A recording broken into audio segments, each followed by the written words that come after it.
were elders when we were Jehovah's Witnesses. These brothers are like our parents' age now. Yeah. And so now it's like, where's the brothers in between the 20s and the 70s? What do you think about that? Yeah. Many of those guys are burned out. Wait, hold on. People just tell me point blank, I don't want to do that. And that's why they're using sister. But it's interesting how the organization. Wait. I gotta. It reminds you of the Mormons. Rewind for a minute. Think about how many times. Okay. It's a very telling internal problem this organization is having, and we're seeing. We know that. That's how we get these letters. These letters come from elders, people who are still serving, who basically are on their way out the door.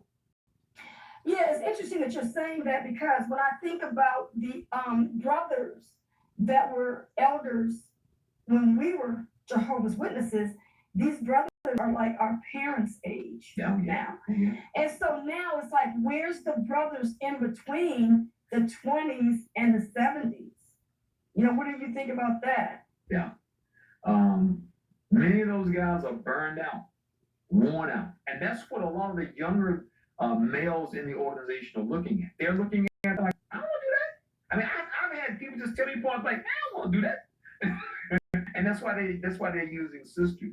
But it's interesting how the organization it reminds you of the Mormons. I mean, think about how many times you had Mormon guys come to the door, and when you open the door, you see this little lapel they have on their jacket, and when you look at it, you almost want to laugh at these guys, because it'll say Elder Leroy Johnson, and you look at the guy who like he just started shaving last week, and so the organization is literally becoming just like any other religion. They're now going to appoint people who are in their low 20s to be elders. They're reclassifying these young men as older men. I mean, that's so profound. I mean, that tells you a lot of what's happening in this organization, and it's not good. Not good for them. Right, but you know what, JT, too? The other issue is they were talking about these positions, these elder schools or kingdom ministry schools and things like that. So they're noticing that these brothers aren't taking these positions. Do you think it has to do with people online on the internet and learning more about this religion, or do you think it's just people are just getting tired? I think it's really a combination of all of it. I mean, there are people who, if we try to talk to them about this not being the truth, they wouldn't listen. But they know when they go to the Kingdom Hall, they don't want to be doing any of the things that they see these guys are doing. So it's a combination. And when you combine the people who don't want to be there, the people who don't want to reach out, the people who just laugh at others who do all this work, you end up with a lot of people. I mean, it has to be a lot of people. I know it, even when we were in, that was the conversation we were often having. Oh, they really reach out. And you think about how long we've been gone. And so basically what you've been having over all these years is a downtrend. See, that's the thing. It's a downtrend. And so the organization is struggling in all of these areas. And because this is a letter just for the elders, the rank and file witness is not going to be told, we running short of guys for leadership. But the friends can see it. I mean, people not blind. They can look around the Kingdom Hall like, we ain't had no new elders in years. And I like the point that he brought out, that this was a letter that was written just for the elders. So how is it that this letter that was written just for the elders, you see how Jehovah is exposing them for the whole world to see? And the reason why it's exposed is because you have people who are elders who are PMOs. They're PMOs.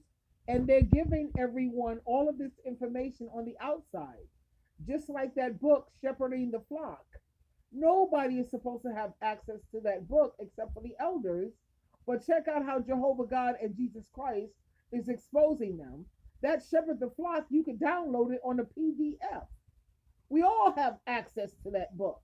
So that tells you that there are so many people who are elders who are PMOs.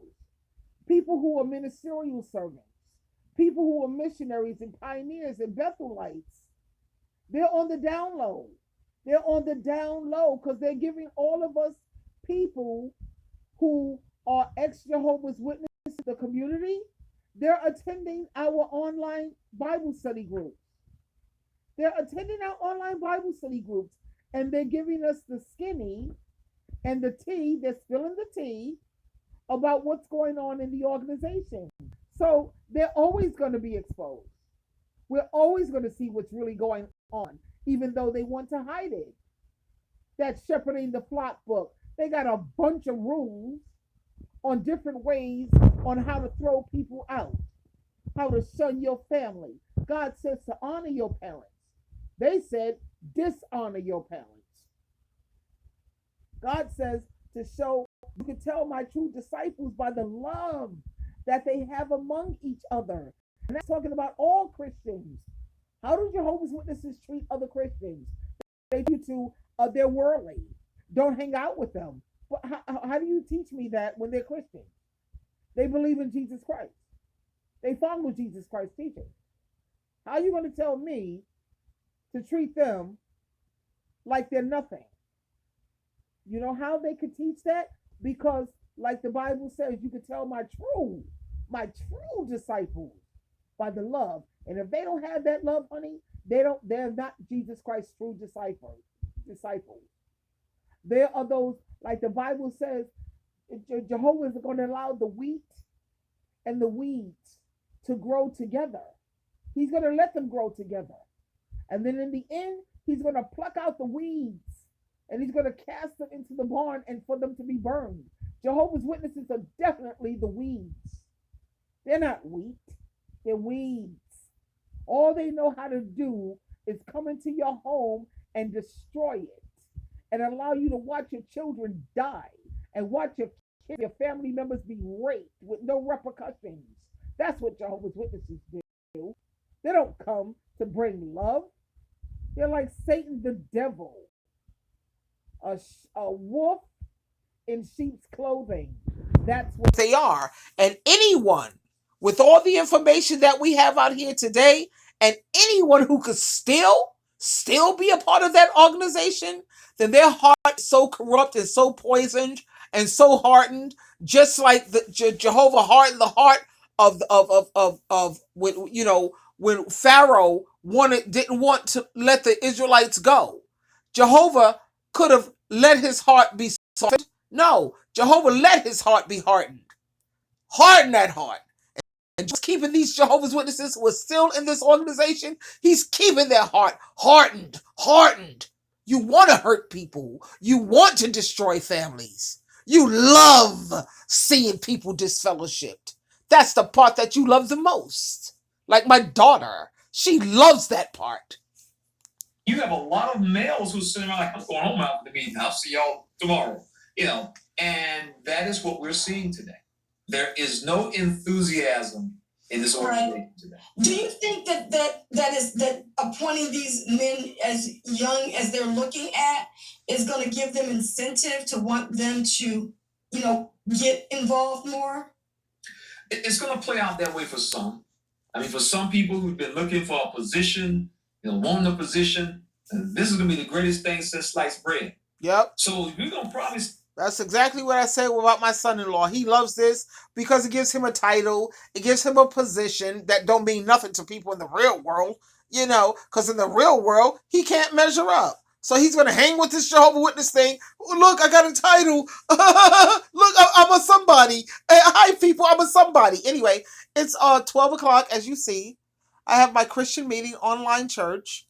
And the name of this, if you want to see the full video, it's called Jehovah's Witness Desperate for Leadership, because ain't nobody applying hardly, baby. Anyway, this is Sheila True Love, and the reason why I do what I do is because I genuinely love you. And yes, I'm a disciple of Jesus Christ. Am I perfect? Nope. In no way, form, or fashion am I perfect, but I don't sit around here and get pleasure out of destroying people and hurting people.